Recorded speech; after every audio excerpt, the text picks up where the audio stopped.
kulanti wacan oo wanaagsan daawadayaal meel kasta oo aad joogtaan kuna soo dhawaada barnaamijkan aanu kaga hadlayno taariikh nololeedkii keligii taliya Malla Zanaawi daawadayaal sida aan la wada socono bishii July laga soo bilaabo waxaa dhagaha iyo indhaha caalamkaba si aad ay ugu hayeen xukuumadda keligii taliya Malla Zanaawi taasi oo ay xaaladeedu aad u liidatay si oo isu soo tarayay ayaa waxa uu si aad u soo shacbaha kadib markii shirkii midowga Afrika laga dhaxwaayay keligii taliya Malla Zanaawi arrinta xanuunka Malla Zanaawi ayaa sanadihii u dambeysay ay isla dhaxmarayeen cubta caalamku ama saxaafadda caalamka laga soo dheehan karay keligii taliya Malla Zanaawi oo ah dhiigyo cad ayaa bishii hore laga dhaxwaayay shirkii midowga Afrika halkaas oo tuunkii ay shacbigu qabeen ama saxaafaduba qabtay uu shaambadeeyay kadib markii uu ku dhawaaqay madaxweynaha Senegal halkaas oo shirka ka sheegay in keligii taliya Malla Zanaawi uu xaalad xanuun la ildaran yahay hase ahaatee ma uusan sheegin xanuunkiisu waxa uu yahay waxaase markhaati madoona in sanadihii u dambeeyay ay dhagaha iyo indhaha caalamkuba hayeen xanuunka Malla Zanaawi taasi oo laga dheehan karay muuqaalkiisa iyo moraalkiisaba arrinta xanuunka keligii taliya Malla Zanaawi oo ilaa bishii la soo dhaafay aan xaalad meel ku sugan yahay aakhiri adduun midna war loo haynin ayaa loo badinayaa inuu dhintay halkaasi oo xukuumadda TPLF ee goobta haanta ka dhaasatay aysan qiranin isla markaasna aysan cadaynin xanuunkiisu waxa uu yahay waa bariye sacab laguma qarin karay keligii taliya Malla Zanaawi isku soo hubaala in keligii taliya Malla Zanaawi uu saasi ku seegay oo uu kaga dhacay karkaarka siyaasadda hadiiba uu noolaado ay xukuumadda Ethiopia gabalkeedii dhacay oo ay taagan tahay xilligii gabagabada ahayd waxaana isu biirsaday keligii taliya Malla Zanaawi sida la sheegay xanuuno fara badan taasi oo ay u sii dheeray cadaadis kaga imanayay caalamka kadib markii shucuubta uu gumaysto oo ay ka tahay shucuubta Soomaalida ogaadeen iyo ay xabad iyo xeeladba la isticmaaleen isla markaana ay ka dacweeyeen maxkamadda loo yaqaan ICC ama International Criminal Court keligii taliya Malla Zanaawi waa kuma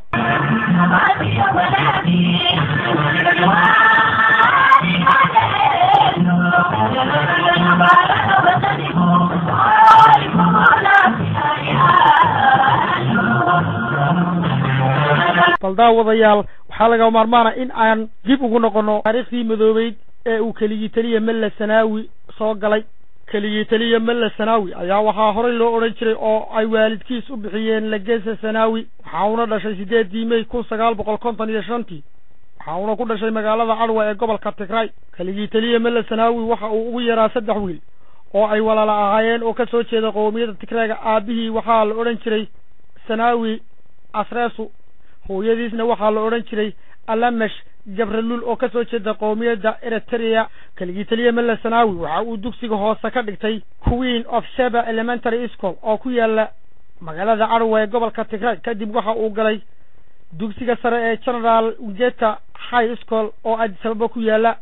kadib markii uu dhameeyay dugsiga sare ayaa waxa uu ku biiray jaamacad ku taala magaalada Addis Ababa wasana markii uu dhiganayay ayuu keligii taliya Malla Zanaawi ka baxay oo uu ku biiray jabhadii Tigray People Liberation Front taasi oo xilligaasi caalamka u sheegaysay ama qowmiyadaha u sheegaysay inay tahay jabhad u dagaalamaysa xorriyad oo gumaysi ka cararaysa 1974 ayaa waxa xukuumadii ergigu dishay nin ay keligii taliya Malla Zanaawi saaxiib ahaayeen oo ka tirsanaa jabhadda TPLF xubin adagna ka ahaa kaasi oo lagu magacaabi jiray Mallas Tagla laga bilaabo 1974 magaciisa la baxay Mallas halka magaciisii hore la oran jiray Lagesa Zanaawi waxa uu sheegay inuu saaxiibkii xusuus uga dhigayo in magaciisii uusan dhimanaynin oo caalamka joogayo bishii February 19 1974 keligii taliya Malla Zanaawi waxa uu ka howlgali jiray goobaha fudud 1979 laga soo bilaabo ilaa iyo 1983 ayuu ka howlgalayay doorka keligii taliya Malla Zanaawi 1989 waxa uu ku soo biray golihii dhexe ee jabhadii TPLF isla markiina waxa uu galay oo uu gudbay guddidii fulinta ee jabhaddii TPLF kun sagaal boqol siddeetan iyo sagaalkii ilaa iyo sagaashan iyo kowdii ayuu ka mid ahaa guddidii fulinta ee TPLF akaligii taliya Malla Sanaawi waxa uu qabay hal xaas oo lagu magacaabo Aze Masfin oo ay isku xilli ku biireen jabhaddii TPLF iyaga oo 25 jirana isguursadeen waxa ayna noqotay iyada laftirkeedu ilkaha uu ku cuno shacbiga dulman ee ay gumaystaan waxa ayna samaysatay shirkado ay ku shubtaan hantida iyo xaqa ay xaaraanta ku dhaceen ee shucuubta dulman ee ay ugu horeyso Soomaalida Ogaadeniya kaligii taliya Malla Sanaawi wuxuu dhalay 3 gabdhood oo lagu kala magacaabo Samhel Sanay iyo Marda kun sagaal boqol siddeetan iyo sagaalkii ilaa iyo kun sagaal boqol sagaashan iyo kowdii kaligii taliya Malla Sanaawi waxa uu ahaa gudoomiyaha jabhadda TPLF xilligaasi oo ay dhacday xukuumaddii Dhargidu isla sanadahaasi kun sagaal boqol siddeetan iyo sagaalkii ilaa iyo sagaashan iyo kowdii ayaa waxay sidoo kale la aasaasay jabhaddii EPRDF oo ahayd dallad ay xukuumadda TPLF ama jabhaddii TPLF u samaysatay ay ugu qaa'into shucuubta ay Itoobiya gumaysato taasi oo ay monitor garanaysay ama ay hagaysay jabhadda TPLF oo naas nuujin ka helaysay jabhaddii EPLF Eritrean People Liberation Front kadib markii ay 92 jabta xukuumaddii Dhargidii ayaa kaligii taliyay Malla Sanaawi iyo jabhaddiisii TPLF waxa ay ku dhawaaqeen baaq loogu magac daray ama dawlad ku meel gaar oo 3 sano ah taasi oo dhigaysa in kadib 3 sano qoomiyad walba ay xaq u leedahay inay aayaheeda ka tashato ilaa iyo heer go'itaan isagoo oo kaligii taliyay Malla Sanaawi halkaas ay jabhadda TPLF ugu dooratay inuu 3 sano dalka Itoobiya ka sii ahaado madaxweyne markii la soo gaaray 1994 kaligii taliyay Malla Sanaawi iyo intii ka horeysay waxa uu bilaabay khayaanooyin iyo minjaxaabin uu ku hayay shucuubtii la gumaysanay taasi oo ay ka ahayd shacbiga Soomaalida Ogaadeniya oo ay u arkayeen cidda kaliya ee ka daadin karta biyaha ay Ogaadeniya ayaa isagu wuxuu mar walba rabay in aysan shucuubta Itoobiya isgumaysan ay qolo walba si xorriyada iyo darjoonaga ku wada noolaato hasa ahaatee kaligii taliyay Malla Sanaawi iyo xukuumaddiisa ayaa laga waayay oo taasi dhiilka u qoratay in ay gumaysato shucuubta faraha badan ee Itoobiya laga soo bilaabo 94 kaligii taliyay Malla Sanaawi waxa uu ahaa isu haye iskama hakrado isaga ayaa kursiga Itoobiya ku fadhiyay oo dhuuqay dhiigga shacbiga xaqdarrada ku dhisan ee Itoobiya ku fadhiyay isla markaana dhiigga iyo dhuuxaba ka miirta shucuubta ay Itoobiya gumaysato oo ay ugu horeyso shacbiga Soomaalida Ogaadeniya kaligii taliyay Malla Sanaawi waxa uu xasuuq baan u geystay shucuubta ay Itoobiya gumaysato waxa aanu gacantiisa ku maqan oo sanad walba bil walba maalin walba ku baxaya in ka badan 100 iyo 10 aan tiro lahayn marka laga tago shucuubta ay Itoobiya gumaysato kaligii taliyay Malla Sanaawi iyo xukuumadda xaqdarrada ku dhisan ee dooxatada ay waxay dhagar ka gashay dhammaan bajaarka geeska Afrika halkaasi oo ay dab aan weligii damin iyo colaado aan damin ilaa mustaqbalkana aan si degdeg ah loogu heli doonin ay xukuumaddani ka abuurtay waxay ka dhax ururisay shucuubta Soomaalida Ogaadeniya ama dhammaan wadamada ay Soomaalidu degto waxay ka dhax beertay dagaalo colaado sukeeye isku soo duubo kaligii taliyay Malla Sanaawi ayaa muddo 40 cisho aan war laga haynin jaan iyo cidhib meel u dhigay waxaana loo badinayaa kaligii taliyay Malla Sanaawi in uu dhintay oo ay xukuumaddii Itoobiya ama xukuumaddii TPLF gabalkeedii dhacan daawadaya waxaanu halkaas ku soo koobaynaa taariikhdii koobnayd ee kaligii taliyay Malla Sanaawi waxaanan idinkaga tagaynaa sidaas iyo kulanti dambe oo xiiso leh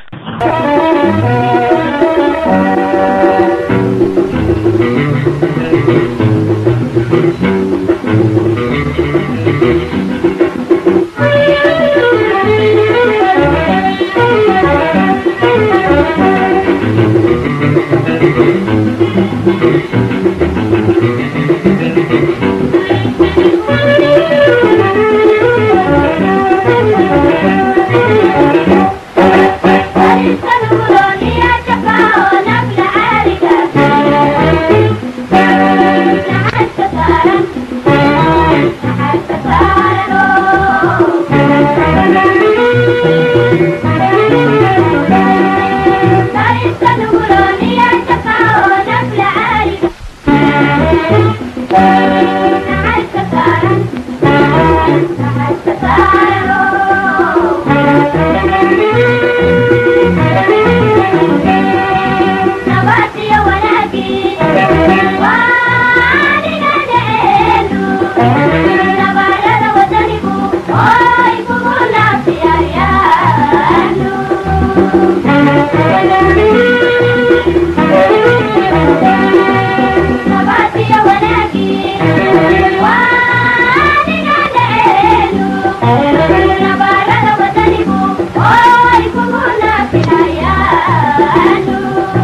Thank you.